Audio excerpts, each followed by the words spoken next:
श्री गिरिराज धरण की जय, श्री वल्लभाधीश की जय। जय श्री कृष्ण। जय श्री कृष्ण। भगवत गीता साधक संजीवनी 13वें अध्याय का 30वां श्लोक प्रारंभ करना है।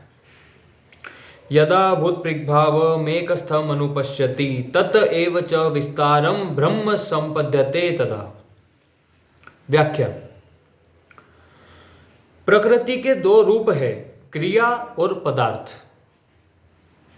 क्रिया से संबंध विच्छेद करने के लिए 29वां श्लोक कहा। अब पदार्थ से संबंध विच्छेद करने के लिए यहां 30वां श्लोक कहते हैं।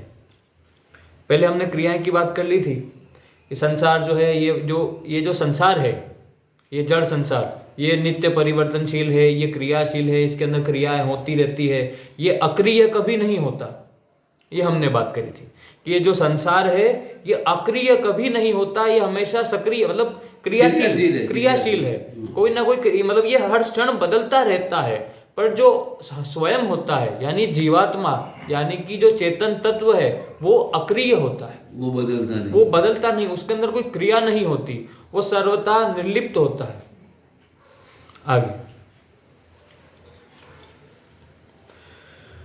जिस काल में साधक संपूर्ण प्राणियों के अलग अलग भावों को अर्थात त्रिलोकी में जितने जरायुज, अंडज, उद्विज और स्वेदज प्राणी पैदा होते हैं, उन प्राणियों के स्थूल, सूक्ष्म और कारण शरीरों को एक प्रकृति में ही स्थित देखता है, उस काल में वह ब्रह्म को प्राप्त हो जाता है।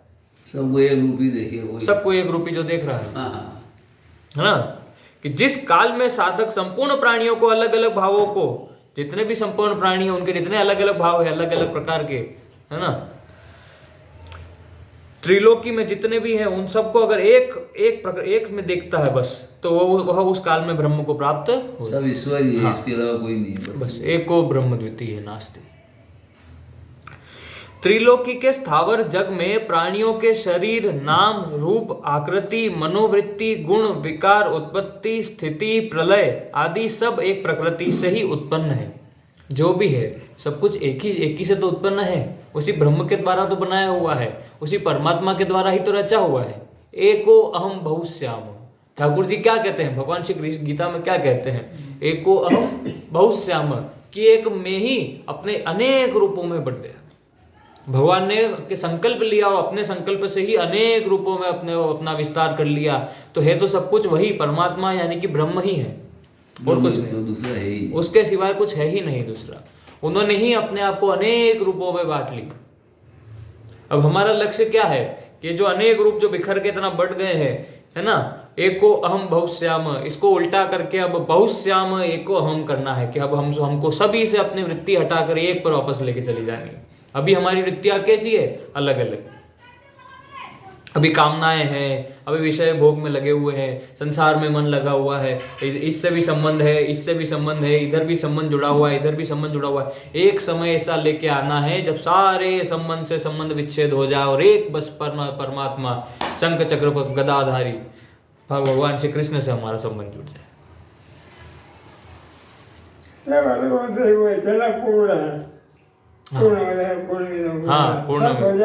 पूर्णात् पूर्णमुदच्यते पूर्णस्य पूर्णमादाय पूर्णमेवावशिष्यते। वही बात है, वो पूर्ण है, अपने आप में परिपूर्ण है। ठाकुर जी वो सर्वसमर्थ है, उनके सिवा आपको अब कुछ करने की जरूरत नहीं है, बस उनका नाम जप करिए। आपको सब जो भी आपके मतलब जो प्राप्त करना है ना, हमारा लक्ष्य है भगवत प्राप्ति, वो करा देंगे। आगे, तो सब कुछ एक ही प्रकृति से उत्पन्न है। संपूर्ण प्राणियों के शरीर प्रकृति से ही उत्पन्न होते हैं, प्रकृति में ही स्थित रहते हैं और प्रकृति में ही लीन हो जाते हैं। ये जो शरीर उत्पन्न हुआ था ये प्रकृति में ही उत्पन्न हुआ है, अभी जहाँ है ये प्रकृति में ही है और ये लीन भी प्रकृति में हो जाएगा। चेतन तत्व तो इस शरीर से बाहर निकल जाएगा, पर ये शरीर तो वापस उसी पंच तत्व वही उसी में तो विलीन हो जाएगा। कहते हैं ना, मिट्टी से मिट्टी का बना वापस मिट्टी में मिल गया, इस प्रकार से मिट्टी का पुतला मिट्टी में, हाँ, मिट्टी का पुतला मिट्टी में, जीते भी लकड़ी मरते भी लकड़ी, देख तमाशा लकड़ी का। हमने कितने भजन सुने हैं ऐसे, वो यही कहना चाह रहे हैं सब। आगे, इस प्रकार देखने वाला ब्रह्म को प्राप्त हो जाता है। जो इस प्रकार का अनुभव करता है, जो इस प्रकार की बुद्धि रखता है, जो इस प्रकार का विवेक रखता है, वो ब्रह्म को प्राप्त हो जाता है। अर्थात प्रकृति से अतीत स्वतः सिद्ध अपने स्वरूप को, परमात्मा तत्व को प्राप्त हो जाता है। परमात्मा तत्व को यानी अपने स्वरूप को प्राप्त हो जाता है। हमारा स्वरूप क्या है? परमात्मा तत्व ही तो है। हमारा वास्तविक स्वरूप तो वही है ना, हम उसी के तो अंश हैं। बस प्राप्ति की प्राप्ति हाँ। करना, वो प्राप्त तो है, उसकी हाँ, प्राप्ति कैसे? प्राप्त की प्राप्ति करनी है, क्योंकि वो तो हमें प्राप्त ही है। ये प्राप्त ही है वो तो। जैसे मैंने पहले कहा था, भगवान दुर्लभ थोड़ी है, भगवान सुलभ, वो तो हमारे हृदय में व्याप्त है। संत दुर्लभ है, भगवान तो दुर्लभ नहीं है, बस हम उन्हें देख नहीं पा रहे। ये हमारे दोष है, ये हमारा अज्ञान है, हम अपने अज्ञान के कारण उन्हें देख नहीं पा रहे। नहीं तो है, तो वो तो है सर्वव्यापक। वास्तव में वह पहले से ही प्राप्त था। ये प्राप्त की प्राप्ति, वास्तव में वह पहले से ही प्राप्त था। केवल प्रकृति जन्य पदार्थों के साथ अपना संबंध मानने से ही उसको अपने स्वरूप का अनुभव नहीं होता। संबंध हमने, अब हम देख ही नहीं रहे प्रभु की तरफ, हम देख ही नहीं रहे प्रभु की तरफ, तो कैसे वो हमको दिखाई देंगे? है, हम देख कहाँ रहे हैं? संसार को देख रहे हो आप, आपने संसार को देखा, आपने संसार के विषय भोगों को देखा, अब आप देख वहां रहे हो, तो आपको कैसे दिखाई देंगे कि वो कितनी कृपा कर रहे हैं हमारे ऊपर? उस मार्ग में चलोगे तो प्राप्त हो। आप उनकी तरफ चलो ना। भगवान कहते हैं मेरी तरफ आप 1 कदम तो बढ़ाओ, मैं 10 कदम बढ़ाऊंगा आपकी तरफ। भगवान तो सब कुछ ही कर रहे हैं हमारे लिए, सब कुछ। अभी आज भी जो सब कुछ बनाया है भगवान ने, सब कुछ उन्हीं का तो किया हुआ है। हमारा पुरुषार्थ में इतना दम है क्या? हमारे पुरुषार्थ से तो बस हम ये जीवन व्यापन कर सकते हैं, बस इससे ज्यादा हमारा सामर्थ्य नहीं है। ये तो उन्हीं की कृपा है। आज शास्त्र स्वाध्याय कर रहे हैं, संतों का सानिध्य प्राप्त हो रहा है, भगवान नाम जप हो रहा है, इसमें भी उनकी कृपा है। वरना वो चाहते तो हमारे मुख से एक बार उनका नाम नहीं निकल पाता। आज ऐसे संसार में कितने ही लोग होंगे जिन्होंने भगवान का नाम कभी उनके मुख से निकला ही नहीं होगा, किसी भी रूप से। कृपा होती तो ही निकलता। तो इतनी कृपा कर रहे हैं, पर बात यह है हम उनकी तरफ दृष्टि नहीं रख रहे। हम देख कहाँ रहे? संसार के विषय भोगों में जो हम पहले कई जन्मों से भोगते हुए ही आ रहे हैं, आज फिर भी हम उन्हीं में लगे हुए। वो समस्या। आगे, परंतु जब वह सब प्रकृति में ही स्थित और प्रकृति से ही उत्पन्न देखता है, तब उसको अपने स्वतः सिद्ध स्वरूप का अनुभव हो जाता है। कि जब वो सबको प्रकृति में ही स्थित और प्रकृति से ही उत्पन्न हो देखता है कि जितने भी सब आज ये संसार में जितने भी पदार्थ है, ये सब किससे उत्पन्न हुए हैं? प्रकृति से। ये जड़ पदार्थ जो है, जो भी जड़ में आता है, सब कुछ प्रकृति के अधीन ही तो है, प्रकृति के अंडर में ही आता है ना। वो प्रकृति से ही उत्पन्न हुआ है, वो है भी प्रकृति में ही स्थित और प्रकृति में ही लीन हो जाएगा। कोई भी जड़ पदार्थ चेतन के साथ वो कभी जा थोड़ी सकता है, वो तो यही रहेगा ना। जाएगा क्या? चेतन तत्व। जैसे पृथ्वी से उत्पन्न होने वाले स्थावर जग में जितने भी शरीर है तथा उन शरीरों में जो कुछ भी परिवर्तन होता है, रूपांतर होता है, क्रियाएं होती है, वे सब पृथ्वी पर ही होती है। अब जो भी हो रहा है, पृथ्वी से कुछ निकाला, उससे कुछ बनाया, वो अभी भी कहां पर है? पृथ्वी पर ही तो है। वो खत्म भी हो जाएगा तो वापस कहां चला जाएगा? पृथ्वी में ही मिल जाएगा। पृथ्वी से बाहर कुछ नहीं गया, पृथ्वी से बाहर कुछ नहीं गया। जैसे जल है, जल आज भी हम वही जल पी रहे हैं जो हजारों लाखों साल पहले के लोग पिया करते थे, क्योंकि जल पृथ्वी छोड़ के कहीं गया नहीं, पृथ्वी से बाहर यहीं पे। फिर लोग क्यों ऐसा क्यों कहते हैं कि जल की कमी पड़ गई, पहले बहुत पानी था आजकल पानी नहीं है? उसका कारण ये नहीं है कि पानी खत्म हो गया, पानी कम पड़ गया। पानी तो आज पहले जितना था उतना ही है, पर बात यह है कि कहीं पर कम गिर रहा है, कहीं पर ज्यादा, कहीं पर बाढ़ आ रही है ना, वेस्टेज ज्यादा हो रहा है ना पानी का। कहीं पर बाढ़ आ रही है तो कहीं पर सूखा पड़ रहा है, पर ओवरऑल आप संसार में देखोगे तो उतना ही पानी है जितना शुरू से है, कोई खत्म नहीं हुआ। पर यह है कि हमारे दुरुपयोग के कारण अब आप पानी तो बहुत सारा, आप दुरुपयोग इतना कर रहे हो कि वो मिल नहीं रहा, बहुत दूर। आगे, पहले मिट्टी और बीज को तोल लें और एक पात्र में वही तुली हुई मिट्टी बिछाकर बीज बो दें और पानी सींच दें। पहले मिट्टी और बीज को तोल लें और एक पात्र में वही तुली हुई मिट्टी बिछाकर बीज बो दें और पानी सींच दें। फसल होने पर उसको काटकर अनाज तैयार कर ले और मिट्टी को सूखने दें। सूखने के बाद मिट्टी और अनाज को तोलकर देखें तो मिट्टी का वजन कम तथा अनाज का वजन ज्यादा होगा। सही बात है। यह मिट्टी पृथ्वी का अनाज में रूपांतर होना। पहले जितनी मिट्टी थी उसमें बीज बोया, वो बीज जो है उससे पोषण लेगा ना मिट्टी से, तो मिट्टी कम पड़ जाएगी और वो जो पोषण था वो अनाज में चला जाएगा, है ना। तो ये रूपांतरित हो गया ना, प्रकृति की एक ऊर्जा दूसरी ऊर्जा में रूपांतरित हो गई, एक पदार्थ दूसरे पदार्थ में रूपांतरित हो गई, इस प्रकार से। क्रियाएं दो तरह की होती है, होना और करना। बालक का जवान और बूढ़ा होना आदि क्रियाएं होती है और खाना पीना आदि क्रियाएं करते हैं। एक क्रिया ऐसी होती है जो होती है बस, और कुछ ऐसी जो हम करते हैं।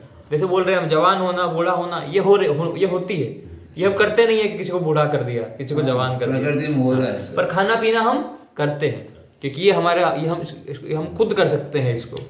तो क्रियाएं दो तरह की होती है, ये सब क्रियाएं शरीर में ही होती है, दोनों प्रकार की क्रियाएं शरीर में हो रही है।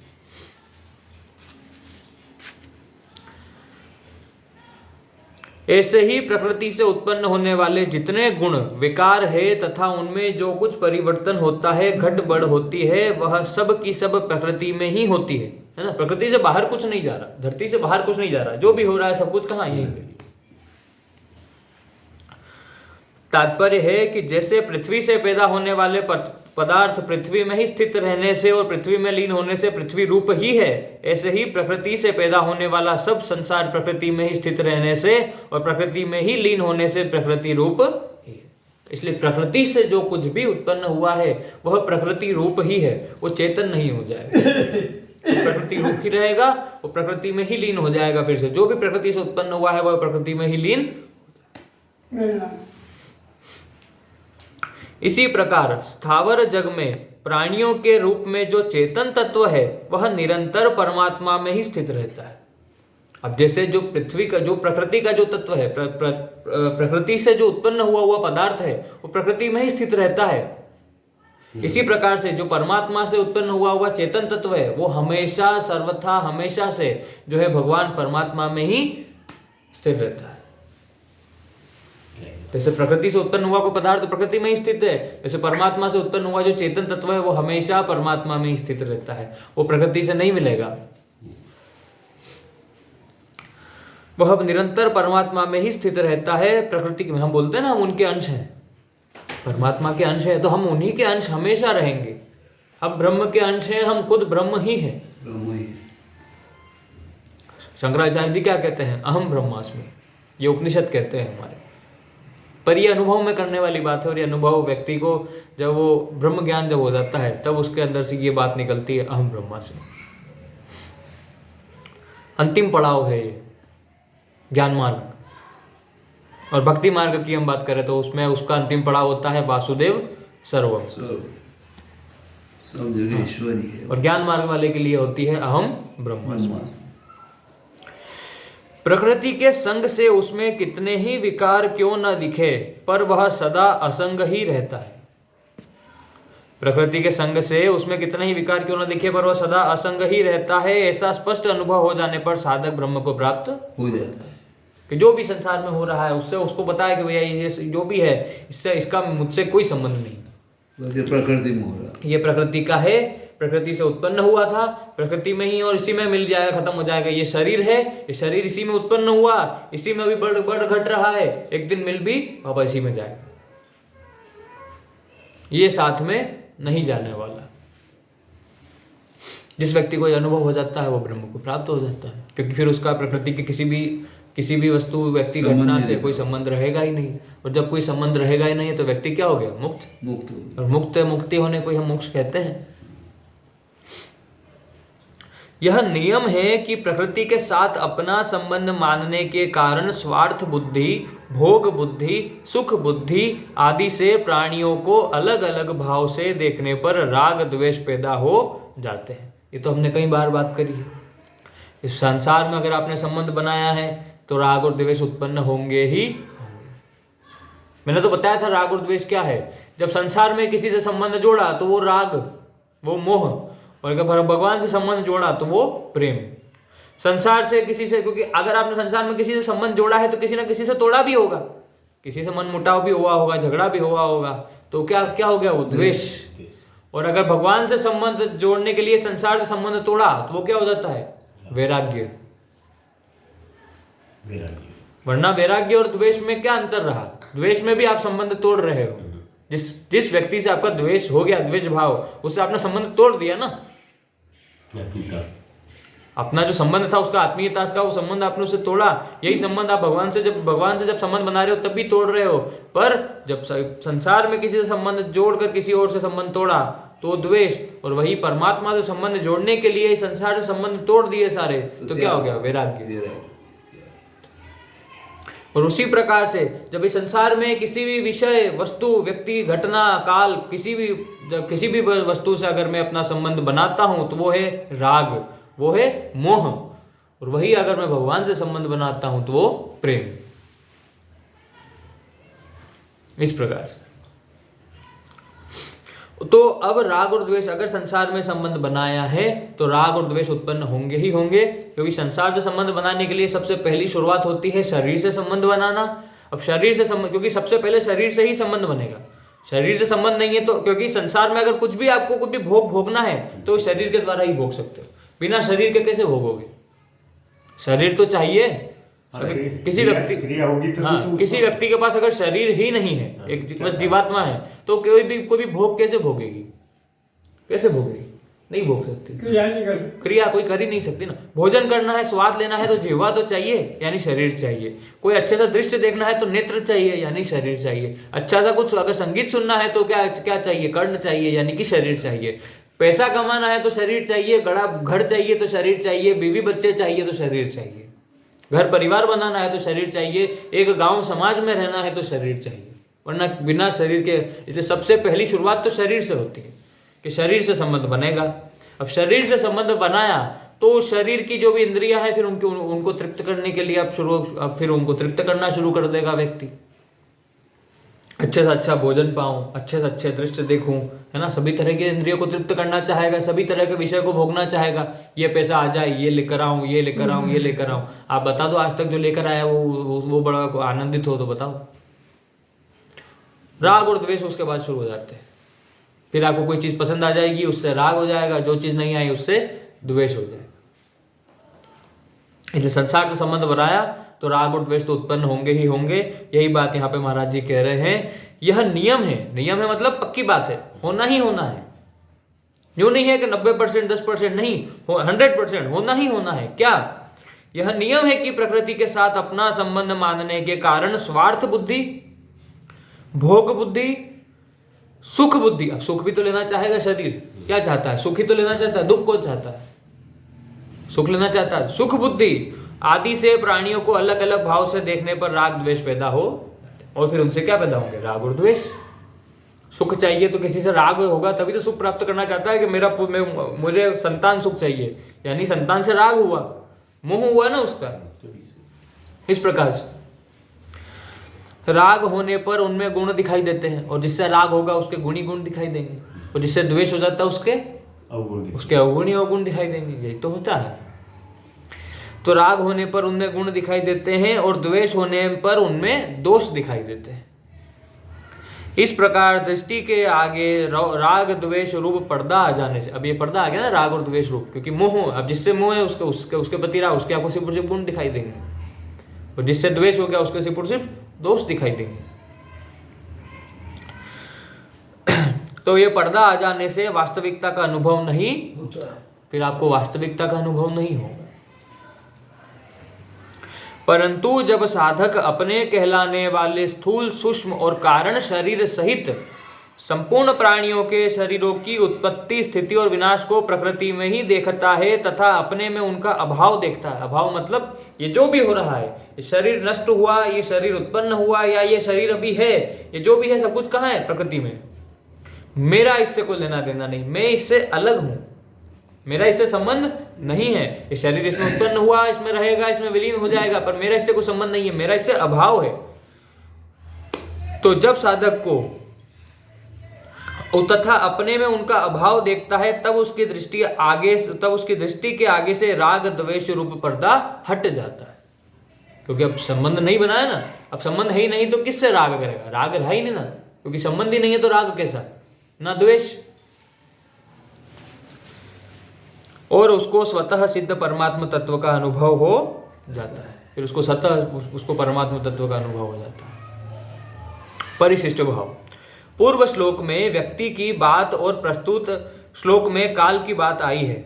भक्ति के प्रकरण में भगवान ने संपूर्ण भावों को अपने में बताया है कि संपूर्ण भाव को अपने, भक्ति की बात करेंगे तो भगवान अपने में बताते हैं। ज्ञान की बात होती है तो जो है पुरुष, प्रकृति, चेतन तत्व, इनके अंदर बताते हैं। भवंती भावा भूताना मत एव पृथ्वी गदा। पर यहाँ ज्ञान के प्रकरण में संपूर्ण भावों को प्रकृति में बताया है। ये बात आ गई कि जो ज्ञान की बात, ज्ञान मार्ग वाले व्यक्ति के लिए प्रकृति में बताया कि सारे भाव प्रकृति में स्थित है। तात्पर्य है कि जहाँ सत असत का विभाग किया है वहाँ सब भाव असत में कहे हैं, और जहाँ समग्र की बात कही है वहाँ सब भाव अपने में कहे। जहाँ भगवान ज्ञान मार्ग के लिए सत और असत का ज्ञान देते हैं, ये सत है और ये असत है, ये जड़ है और ये चेतन है, तो वहाँ पे जितने भी भाव है सब कुछ असत में स्थित है। सत में कोई भाव नहीं होता। जीवात्मा तो निर्लिप्त है ना, निर्विकार है। उसमें क्या विकार, उसमें क्या, उसमें कोई इच्छा, कुछ भी नहीं, कोई क्रिया ही नहीं। अक्रिय होती है ना जीवात्मा, तो सारी क्रियाएं सब कुछ किस में हो रहा है? इस संसार में, इस प्रकृति में, इस शरीर में हो रहा है ऐसा।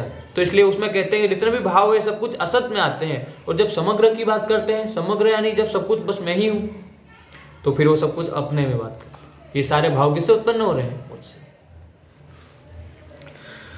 समग्र में सत असत का, सब सत असत सब कुछ परमात्मा ही है, सद सच्चा हूँ। क्योंकि जब समग्र की बात करें फिर तो सत और असत सब कुछ ही ब्रह्म है। पाप भी ब्रह्म और पुण्य भी ब्रह्म, सब कुछ परमात्मा ही तो है। धर्म भी उन्हीं से प्रकट हुआ और अधर्म भी उन्हीं से प्रकट हुआ।